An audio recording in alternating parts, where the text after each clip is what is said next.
All right, welcome to the Wild Farm Family Fun Show. This is episode 11. I am Troy Rice from Farm Bridge, co-host Nick Newton from Wild Joy.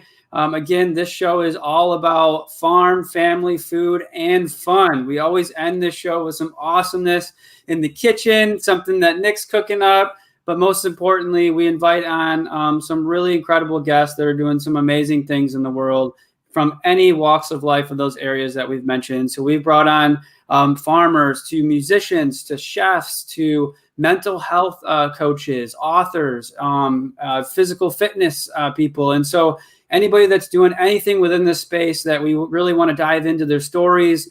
There was an episode early on that Nick and I loved to share that he talked about being neighbors with Muhammad Ali and how cool that was. And so not only do we dive into their stories and what they're doing in life to deliver value to us in this world, but we get to learn a little bit about how they live their lives. And so this is an incredible journey for Nick and I. A little bit about Farm Bridge.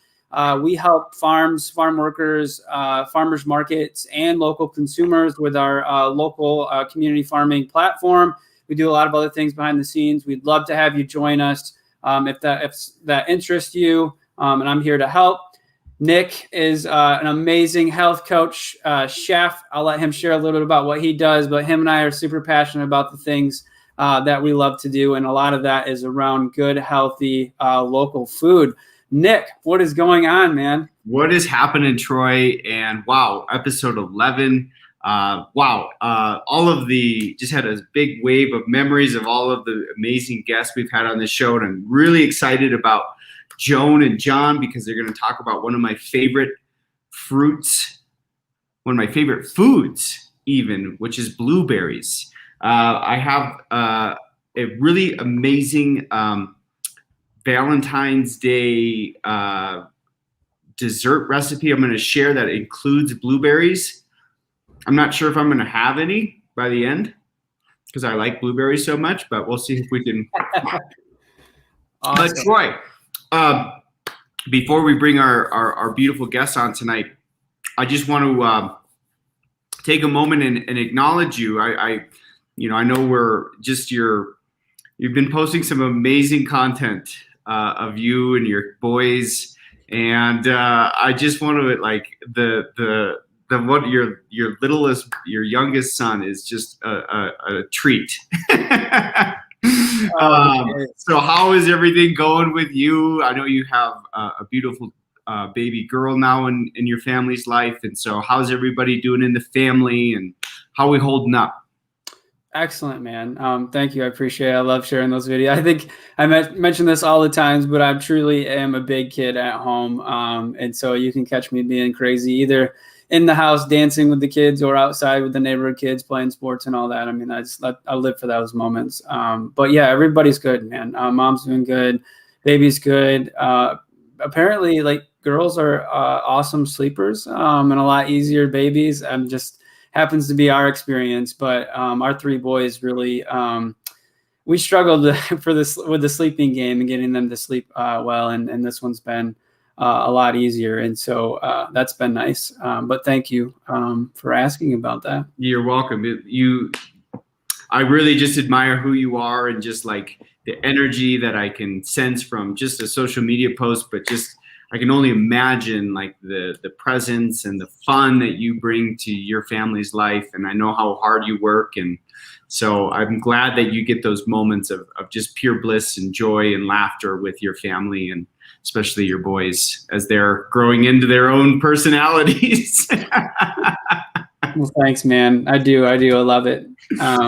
So let's bring on our guest. Yes, let's do it. Nick alluded to it a little bit before, but today's guest is very exciting. So it's one of the original certified organic blueberry farms in Michigan.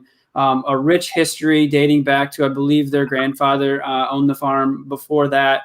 And so we're going to dive into their story, a little bit about what they're doing on and off the farm, dive into blueberries, and just truly get to learn their story. And so I'm going to bring on Joan and John Donaldson from Pleasant Hill Blueberry Farm. Welcome. Hi there. Welcome, Joan and John. Thank you so much. And congratulations again on your little girl. I think girls do sleep better. Our granddaughter Our sleeps granddaughter sleeps better than our grandson. Well, good. So we didn't just luck out. Maybe it's a gender thing. Right. Yeah. So John and Joan, tell us a little bit about your farm. I know we're going to dive into everything, blueberries and everything, but just tell us about your farm. Tell us about the story. What are you guys doing in the world? Anything you want to share with us? Well, as you brought up, my grandfather started the farm, so I'm a third generation blueberry farmer. Yes.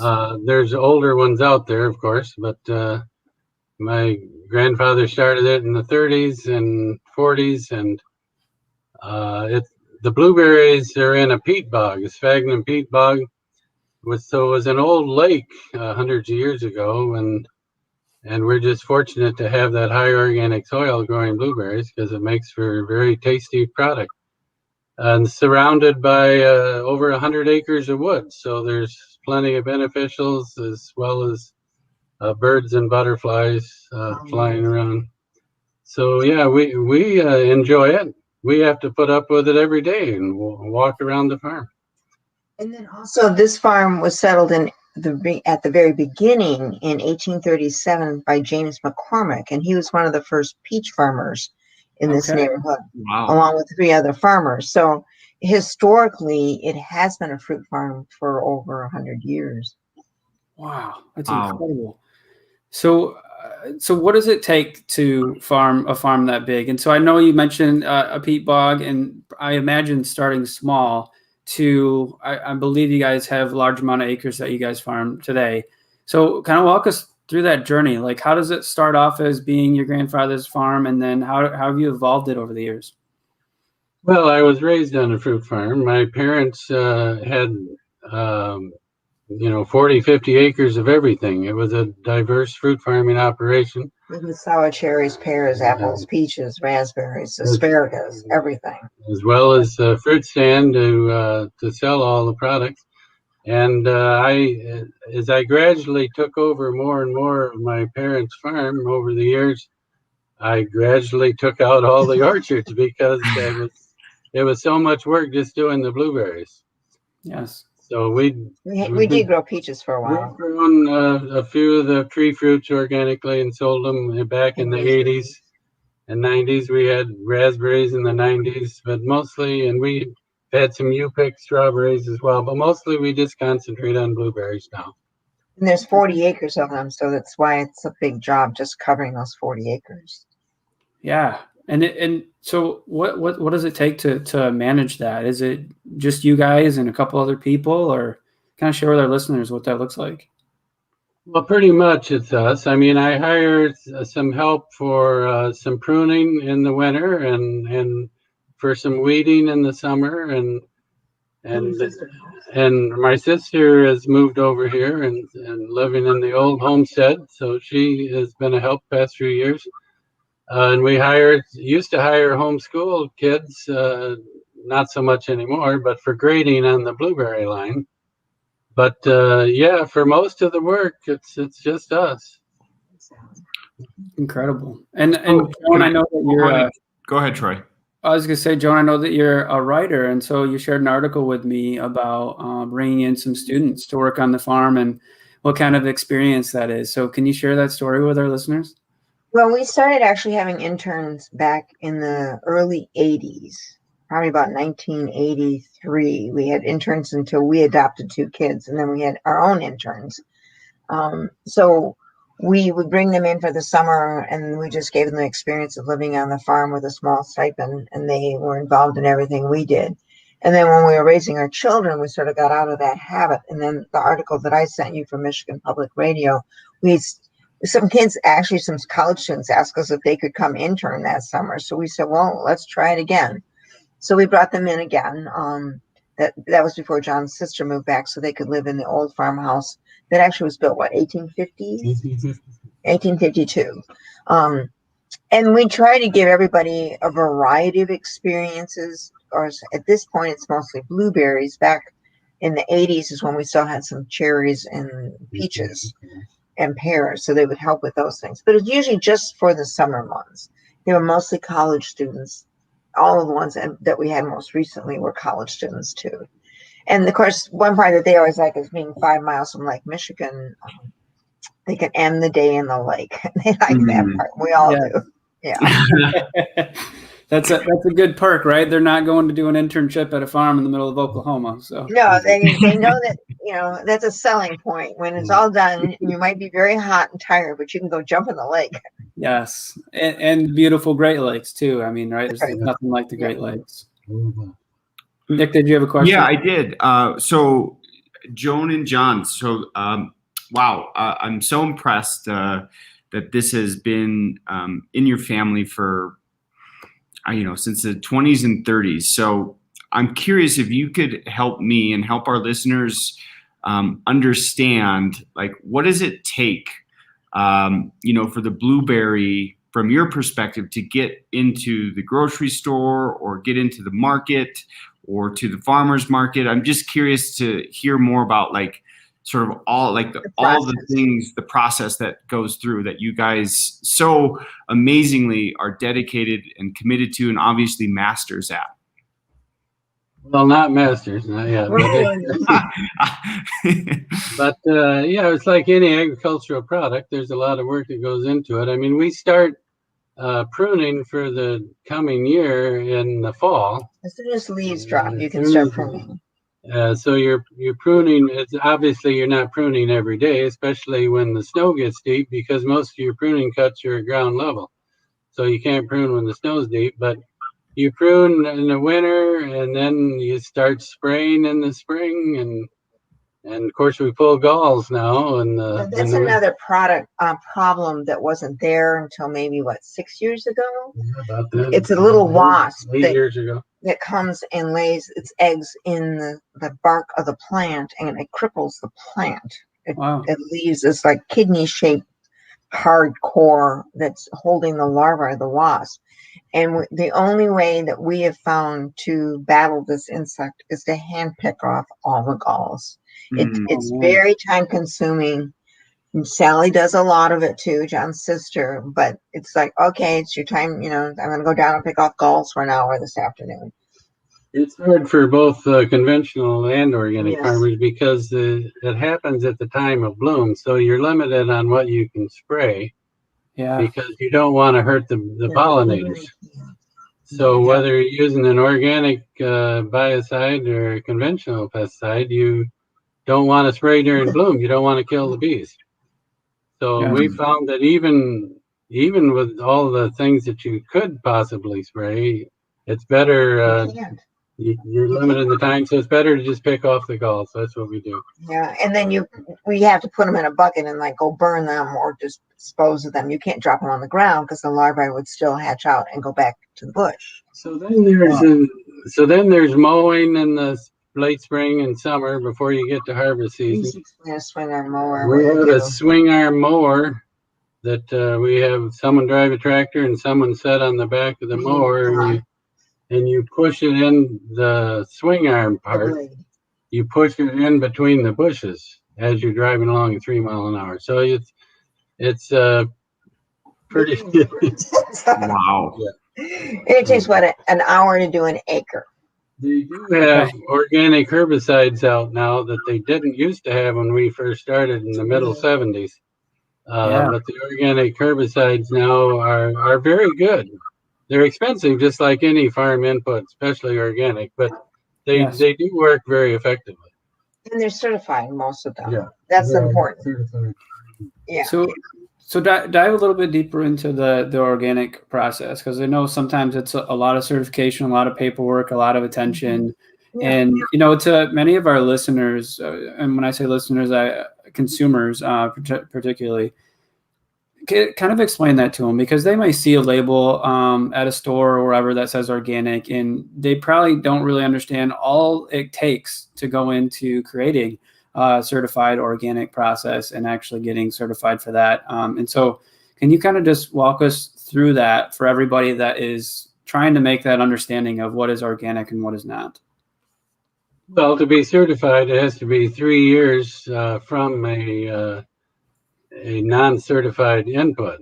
So it takes 3 years time from chemical farming through a 3-year transition, and then you can be certified organic. We've been certified since '77, so we've been at it a while. But there's, back then there weren't very many toys to play with. Now there are just hundreds and hundreds of different sprays and foliar fertilizers that you can use on a farm, and chemical farmers are using many of these nowadays too. Basically, if you are certified organic, it means that you are adhering to certain rules. You are only using certain products that the board certifies, so that you are. And then when a certifier comes to your farm, he checks all of John's records. You have to keep records of like how many berries you shook, how many berries you processed this day, what's your spray schedule, how you irrigating. You have to have the water tested to make sure the water is clean, there's no E. coli. So they go through all of these things. Originally, when we were doing this back in the 80s, we all certified each other, and with Organic Growers in Michigan, which was a very vibrant group for many years, and one of the first organic groups in the country. I think Oregon was first, and then Michigan. Southwest Michigan with Maynard Kaufman was started. So even at that time, we all kept saying certification is going to become very important at some time. So that's why we started having our own standards, which were very similar to Oregon's, and then just certifying each other. Now we pay a certifier who's been trained, and then he comes to the farm and he visits all over the farm. He looks at our system of where we pack our berries. Like I said, they have to test the water. He investigates everything, and you have to be as transparent as possible, which is fine. I mean, that's what I want to do. And then, like during UPIC, I always try to hang up my certificate so people can see that I really am certified organic by these people. Yes. And then last year was our first year to be certified by the Real Organic Project. And the difference there is the Real Organic Project wants to make certain that your crops are grown in the soil, because they feel that the soil benefits better than doing hydroponics. So that was another process we went through. And you may see Cat come wandering in. No, that's okay. And thank you guys for that, because what I really wanted to highlight is the appreciation that goes into keeping a good certified organic farm, because it matters for people, and it should, as far as the food quality that they put into their bodies. And so what I would love to do too now is to dive a little bit into what does it look like for all year? Because, I live in Michigan. I know Nick lives in a cold state, in Minneapolis. Oh, yeah. And so farming blueberries, share what does it look like to be an all seasons farm of blueberries? They grow in a particular set of schedule in the summer months to how you process or sell them later in the winters, or what does that look like? And so can you kind of explain to us what it looks like to operate a blueberry farm in Michigan? Well, we harvest the blueberries in July and August and September, although lately we've been done with global warming. We're usually done by the end of August, 1st September. But when we started out, we handpicked everything, and then we started shaking more. Now it's either you pick so people can have fresh, or that we harvest with the shaker. So we don't sell fresh berries other than the U-pick. Like you can't come to our farm and buy a 5-pound box of fresh berries. You can come and get a frozen box of berries, but not fresh unless you come and pick it. So we shake off most of the blueberries with a machine over the row harvester, and we grade them on a water line, and which is like a long conveyor belt. The berries go through a blower, and then they go through a destemmer that takes the stems off. They go through a color sorter that sorts out the different colors, so it's mostly blue. They get a quick little bath, and they sort of drip dry, and then that's where we have about 6 people. They stand there and pick out anything that might still be there, like leaves or a withered berry, anything that's not perfect.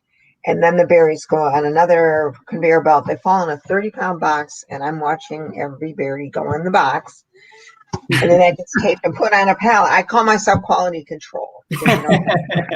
All at once you say, no, too many greens, slow it down, guys. We got to get everything out. And then the boxes are put on a pallet, 60 boxes on a pallet. The pallets go to a freezer. We have a freezer ourselves, but we can't take we do like, we're small, but we do like 5 tons a day. I'm trying to get. Yeah, we're having this problem right now with this intruder. Oh, We apologize for the intruder. This is Fergus O'Flaherty. Hey, Fergus. Hey, Fergus, He, beautiful. He's quite a love bug. So we have frozen berries year round. We don't ship them in the summer because we're busy harvesting. Yes. But we ship them September through May to your door in most places of the country. And people order off our website. Wow. Awesome. And I will, I made sure I chatted in. It looks like there's a couple of people watching us live, but I will always chat in the links. So I'll chat on your guys' website for anybody that watches this. This show also lives within a podcast too. And so people will not only watch us tonight, but they'll get a chance to listen to you as well. And so, all right, I got a question for you. We brought on a blackberry farmer from Mississippi, and he was sharing with us all these incredible insights around how he uses hummingbird baths for pest control and all that. But he also shared about the different varieties. And I think he said he was growing over 26 varieties of blackberries. He said there's even more than that out there. What kind of varieties are you guys growing, and like what kind of things can you share about blueberries as far as a number of varieties that you can choose from? Well, there's a lot of varieties of blueberries too, and then both southern high bush as well as northern high bush. But most of the older varieties have been pulled out over the years because they didn't have all the good qualities. They were either too soft, or they had a poor picking scar and they leaked, or they were small, or the bush itself wasn't very healthy. So many of those varieties have been pulled out. We primarily have Jerseys and Rubles and Blue Crop. We have a few other varieties, but we're primarily Jerseys. And some of those bushes were the same bushes that his grandfather planted. They live forever because you're not hurting them when you shake them. With a cherry shaker, you disturb the roots. You slip the bark on the tree and on the trunk, and then you disturb the roots. So they die mechanical death from the cherry shaker. But with blueberries, you're just persuading the berries off the branches. So it's a lot easier on the plant. So yeah, many bushes in Michigan, not just our farm, but there's many fields in Michigan that are 80 years old. It's incredible. And so does the taste matter? Like sometimes I like to think that the varieties of different berries you would use differently. Like you might use a Jersey for making blueberry jams or putting them in pies. And so what would you guys recommend? Like the berries that you guys grow would be best besides eating just plain just handfuls of berries. Like what do you guys like to put them in and stuff? Well, size is important because some people making muffins or something, they might want a smaller berry. Yes. And rubles are higher in pectin and other things, so rubles make good pies or jam. We sell it to a jam company. But Jerseys also make good pies. So it depends on what you're going to do with them. If you were going to dry them, you might want to start with a large berry because when they dry, they're much smaller. So yeah, there are many varieties, and they do all have subtle differences in flavor. We prefer Jerseys ourselves. Of course, they're the ones that are the hardest to grow because of gall wasp, but yeah. But the Jerseys has a very good flavor, and it actually has a better flavor once it's frozen. So that's primarily what we grow. We do have the blue crop, which is one of the earliest berries for us, and that's one reason we planted them, so that people would have an earlier berry than the Jerseys. Plus, I have a few customers, they prefer blue crop. They come and pick a lot during that season. Okay. And So, you guys, Joan and John, I have another question. I know that this kind of goes back into your family history. But besides, helping, make a living for you both, growing blueberries, like what about growing blueberries, and what you do, like what about it like really inspires you and keeps you doing this like incredible hard work year after year after year? Like what about it really motivates you? Well, it is always rewarding to know that you're growing food for people who have food allergies and they can't eat conventional food, so they have to have organic food. That's always rewarding, and we just have been very blessed to have a large farm here with many fields and woods. So the COVID hasn't been a problem for us because we're perfectly happy just walking around the farm and not going anywhere else. Most people come to this area of Michigan to vacation, but we live here all the time, so we don't have to go anywhere else. I think I deal with mostly the U pickers, and it's very rewarding to see a family come in. I mean, they're always thanking me because they know that they're getting a clean product. They don't have to worry about what they're feeding their children. And I am having kids and grandchildren, understand that. And I mean, just the other day, I had a phone call from a woman who had read the article about some of the elements that were showing up in baby food. And she goes, "But you're certified organic. That means you shouldn't have those things." I said, "That's right. You should have clean food from this." So that's rewarding too. I mean, we've always wanted to grow healthy food to help people be healthy. And so, it's a lot of hard work, but what you do is valuable for people's lives and their kids. Yeah, thank you so much for sharing that. And from what you're sharing today, and like just having that awareness and perspective from you both as these blueberry farmers, like really helps shape me as a chef, and when I serve food to people, right? Like it's really not just about like what's in front of you. Like there's such depth to the meal that's right in front of you. And so to have that respect, to have that gratitude, to have that appreciation and perspective of what it actually takes to get to your table, and to have, people like you who are helping people like myself's lives be easier because of like what you do and the commitment you make is really, really honorable. So thank you for sharing that. Oh, thank you for creating good food yourself. I don't know if you're familiar with the Shakers, but we find a lot of inspiration in the way the Shakers live their lives and their respect for food and for work in general. Their motto is hands to work and hearts to God. So we think along those lines too. Beautiful. I had a question come in from actually a friend of mine, Chris Major from Major Family Farms. His farm's down near Plymouth, Michigan. He's very curious about your guys' blueberries. He's asking what type or what variety, I'm guessing, of blueberries are the ones on your website, like your 10-pound offer that's available. Are they Jersey Blues, or what's the variety? They're almost always Jerseys. Okay. Jerseys is predominant variety. That's what everybody wants. Great. Yeah. No, so I just wanted to address that question for Chris. I'm sure he's very curious about ordering from you guys. He runs a pepper farm, actually. Amongst the other things, he does a lot of honey and dehydrated pepper, spices, and salts and everything. But really, really loves the local farming space in Michigan and stuff. So nice.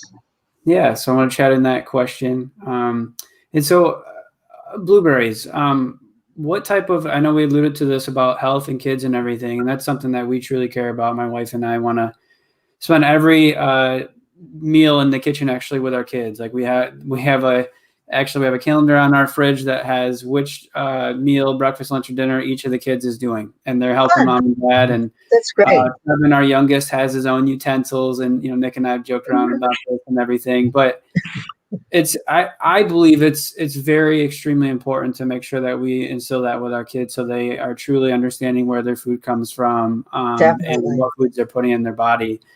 Do you guys have anything to share around like the health benefits of blueberries? I know people can kind of search this, but anybody that's listening, like how impactful are blueberries for your body? Do you guys have some nutritional insights? Well, any dark colored fruit, of course, is high in antioxidants and polyphenols.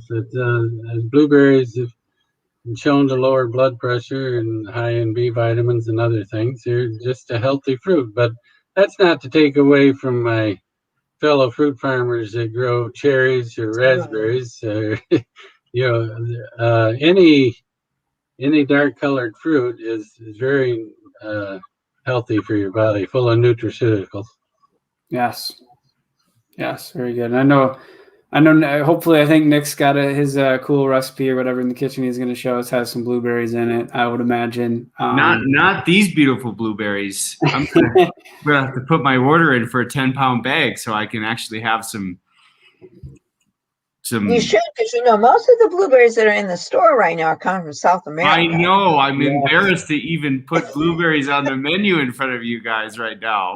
But I was in a rush and I didn't know that you guys sell 10-pound bags. Had I known that, I will come back on the show. Actually, maybe we just sent 2 boxes more blueberries. Colorado today. How about that? I will find a recipe to do with your blueberries, and I will feature them on this show in the near future. Now, how far do you guys ship, Joan and John? Do you guys ship across the U.S.? Oh yeah, just not to like California or Arizona. That's illegal.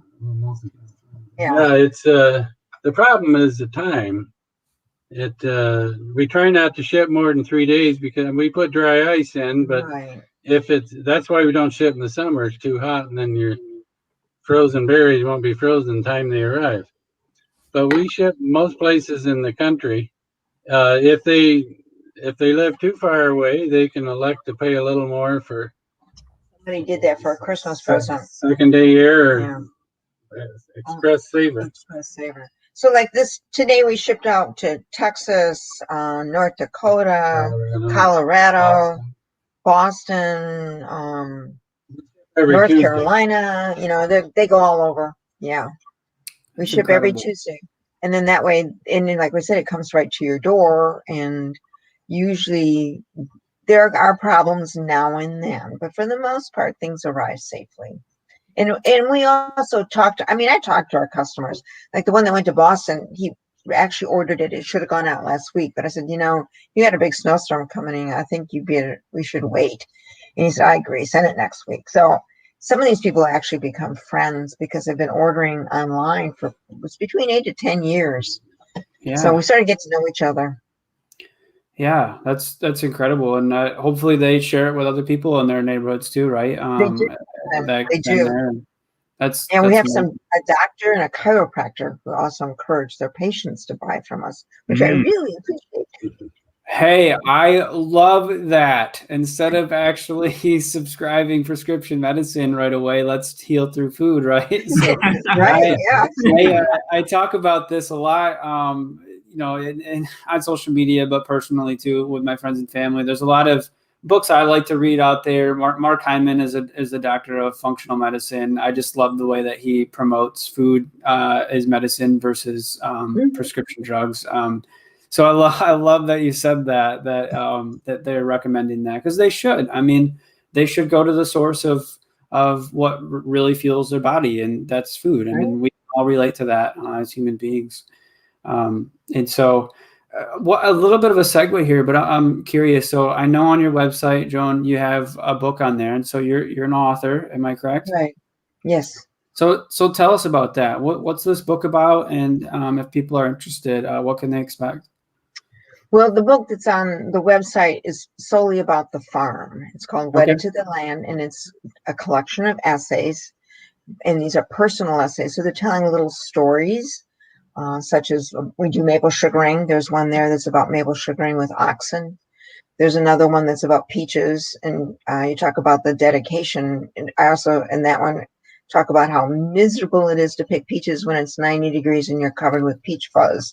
But But we have the beauty of, like I said, at the end of that, we go to the lake and jump in the lake, and it's just no one will appreciate Lake Michigan as much as people who are covered with peach fuzz.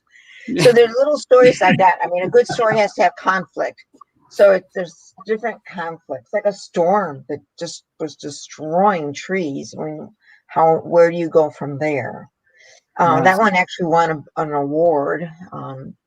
So and then some of them are much shorter because I've written many essays for the Christian Science Monitor. So I put them together in this collection, both the short and the long. And then, like I said, it's all focused on the farm.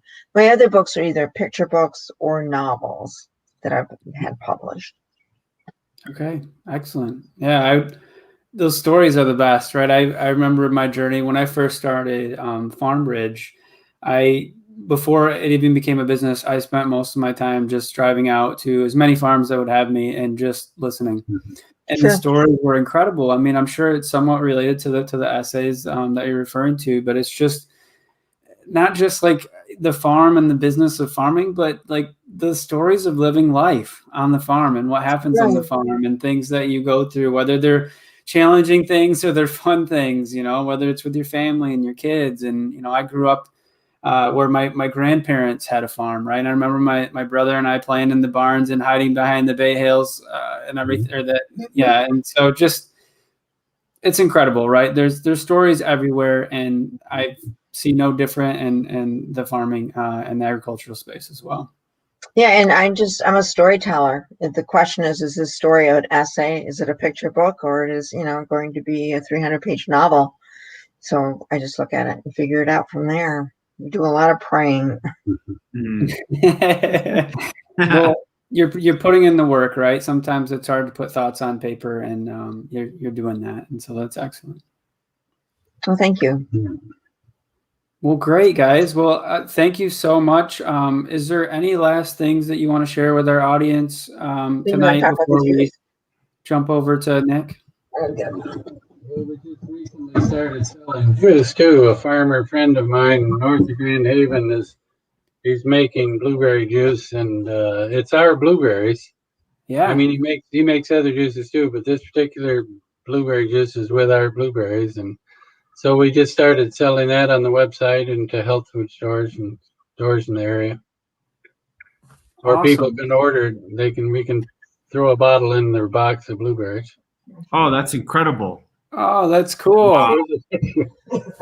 Yes. Yes. So I see that you guys have a 12-pack and a single bottle pack available on your website. Well, no, the single is if someone orders a box of blueberries, either 10 or 30, we can throw one on top. There's room for 1 or 2 bottles on top, but yeah, you can order a case. But then people also come to the farm. Like today, some friends were here, and she normally gets a 5-pound box of blueberries frozen, and then they just said, "Oh, I want to try your juice." So you don't have to order it and have it sent. You can always pick up fruit at the farm too. We just have to make an appointment. You save quite a bit of money if you pick it up at the farm, and some people will drive 4 or 5 hours to the farm. But then there's other people only live 15 minutes away that they'll order a box, have it shipped to their door. Yes. I mean that's a hard one, right? Because it's convenience always trumps everyone's schedules because it saves the one thing we never get back, which is time. But they could be missing the adventure. Actually, I know one lady, I pointed out that she could come to the farm, and I said, unless you are house ridden. And she said, yeah, I can't leave the house. I have no way of driving out there. So I also see for them, they need the convenience so they can continue getting with the fruit they want. Absolutely. Yes. Beautiful. Well, thank you guys so much for coming on the show today and sharing your stories. I have chatted in your website. Actually, Chris from Major Family Farms said he just put an order in. He's super excited about it. So you got a sale. You probably get a sale from Nick and I, I'm sure too. And we really loved having you guys on. Most importantly, Nick and I just really love hearing from you guys and the importance of farming and in particular what you guys are doing with blueberries and just everything that you're doing in the world. And so thank you for coming on. We always invite our guests to stick around to check out what Nick's whipping up in the kitchen in case it's something you're curious about or you have questions for Nick. So we encourage you guys to stick around for that. Thank you. All right, we're going to bring on our master chef of the show. And so if you're just going to listen to this show for the first time, again, the show is live on YouTube and Facebook, recorded on YouTube and Facebook, but also we have just recently thrown it into a podcast. And so we realize there are people out there that are maybe not watching Joan and John share their insights today, or per se watching Nick whip up some awesomeness in the kitchen. But he is always doing some great things. And if you're curious, please jump over to YouTube if you want to see a visual of what he's up to. But Nick, what you got going on tonight? Yeah, thank you, Troy. And thank you again to Joan and John for being such amazing, not just amazing people, but amazing guests on this show, and for providing such healthy, organic, nutritious food for people like myself and Troy's family and all families across the United States, except Arizona and California. For some reason, it's illegal, but we won't get into that. So we're going to stay within the theme of blueberries for tonight's recipe. And we're coming up on Valentine's Day. And I thought, what's a real simple, light, delicious dessert that Troy, that you and your boys could make for their mom on Valentine's Day? Love it. So, yeah, but man. I really want to start because as Joan and John were sharing, I want to share something from a book that I keep in my kitchen called "How to Eat" by Thich Nhat Hanh. Thich Nhat Hanh is a very well-known Buddhist and meditation teacher.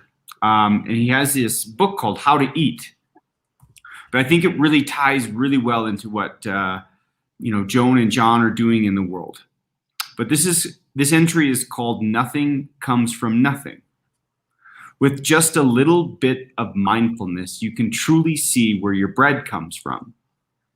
It has not come from nothing. Bread comes from the wheat fields, from the hard work, and from the baker, the supplier, and the seller. But the bread is more than that. The wheat fields need clouds and sunshine. So in this slice of bread, or this blueberry, there is sunshine, there is cloud, there is the labor of the farmer, the joy of having flour, and the skill of the baker, and then miraculously, there is the bread. The whole cosmos has come together so that this piece of bread can be in your hand. You don't need to do a lot of hard work to get this insight. You only need to stop letting your mind carry you away with worrying, thinking, and planning. So beautiful, man. Anyway, so as we think about, even as we kind of venture into Valentine's Day and, nothing comes from nothing, I think it's just really important, if you're just whipping up this Valentine's Day dessert, like to really have that mindfulness of the intention of putting this together for that person that you really care about for your Valentine's Day. So we're putting Valentine's Day in a bowl. We're going to have some fresh blueberries. We're going to whip up some coconut whipped cream, and we're going to top it with what I call a little Wild Joy Crunch Coat. So here's what you're going to need to have. So you're going to need some blueberries. You're going to need a can of coconut milk that you kind of put in the fridge for overnight so that you can harden up the coconut. You're going to need a hand mixer as such. And then in the recipe in the notes, we have what's called the Wild Crunch Coat. So this is a take on a Dairy Queen ice cream topping I used to love as a kid. That had a lot of sugar in it. This has no sugar in it. So this is a like toasted coconut, toasted almonds with a little cinnamon and salt mixed in. It's really great for like throwing a little crunch onto salads or desserts, yogurts, things like that. So it's one of these staples that I kind of keep nearby. But it's really super simple. I just put it on a nonstick skillet on about medium heat and then throw those ingredients all together. Be very careful because it can burn very quickly. So you want to kind of constantly stir it. But I've already have it done. The other thing you need is you need a metal bowl to do your mixing of your coconut milk. I like to keep it in the freezer. You definitely want to do this if you're actually using real like heavy cream. I guess old habits die hard. It's not necessary with the coconut cream, but you know, my mom taught me really well, so I'm just gonna stick with it. So, so what we're gonna do, we're gonna put the coconut, we're gonna put the can of coconut into our metal bowl, and you can kind of see it's already it's very gelatinous. It's already it's very stiff. So when we go to mix it, and I drain like a little bit of the liquid and off the top. Just to kind of have a little bit of liquid. So I'm gonna put that in my cold metal bowl. I'm gonna add a touch of honey.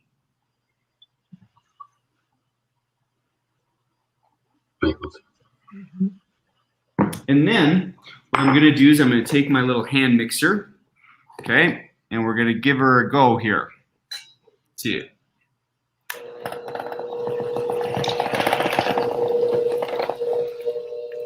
Gotta speed her up here.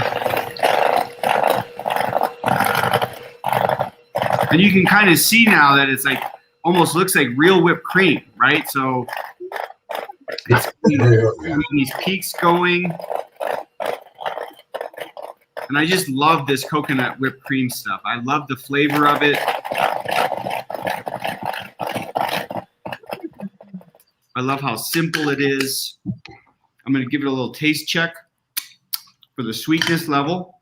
And then there's a couple other things that you could add to it for a little bit of extra flavor. One is a touch of cinnamon, which I'll go ahead and do. And one of the other things I really like to do is to add a little pinch of cayenne pepper. It gives a nice little bite at the end, but it doesn't like, it kind of just pricks the tongue when you taste it. So let's just mix that in.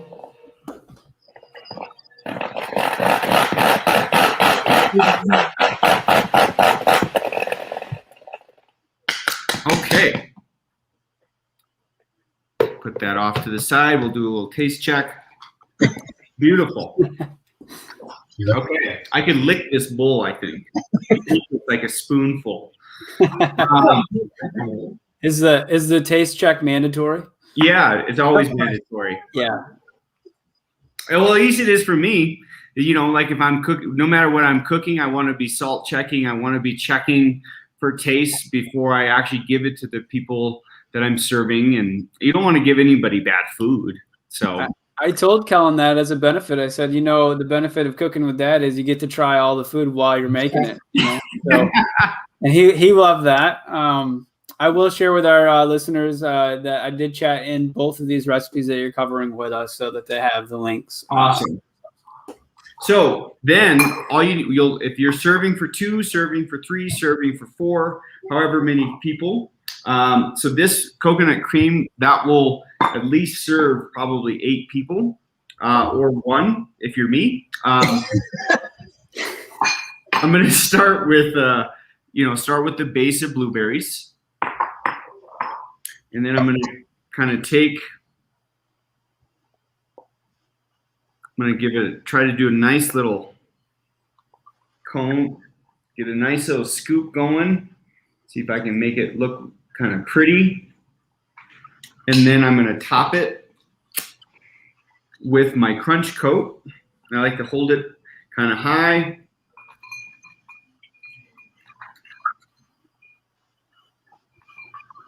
All right. And so, again, you have a very healthy, very delicious, very simple, very light Valentine's Day dessert that took me probably with the crunch coat. I don't know. It takes 5 minutes. This maybe took me So in 10 minutes, you can have something really, really super delicious, light, and incredibly easy. Even your kids can turn the power mixer going, right? So hey, why not give the kids a power tool? Should I hide that secret, Nick? Should I make them actually hand crank it? Right? Yes, you can hand crank it, but it takes a little bit of time. I tell you what. So, but there you go. So the mixed berry wild crunch coat Valentine's holiday dessert. So thank you so much, and enjoy. And make sure you tell whoever is your date that I don't know, wherever you're at in your relationship, just please share how grateful you are for them. You know, I just think gratitude is so important these days. So share gratitude, share love, put a smile on your face. Absolutely, man. Well, thank you so much, Nick. Awesomeness in the kitchen, as always. I want to thank our guests again. Thank you, John and Joan, for sticking around and everything that you shared around your farm. Now people can reach out to you for your blueberries and from afar, with the exception of those 2 states, which is exceptional. So thank you guys again. Thank you. Again, thank you for everybody that listened to the show tonight. The Wild Farm Family Fun Show is all about family, farm, food, and fun. We try to do our best to do a number of things, which is to not only provide inspirational insights and value from the people and the guests that we bring on, but to also share some value with you about food awareness, what's out there, what you care about putting in your bodies, and then end the show with some fun. We've had musicians on here, and of course, always Nick is doing some excellent things. And so thank you so much for supporting us. We hope that you'll check out this video or on the podcast, and we appreciate you and everything. So have an awesome Valentine's Day, and we will see you next time. Thank you. Night. Bye.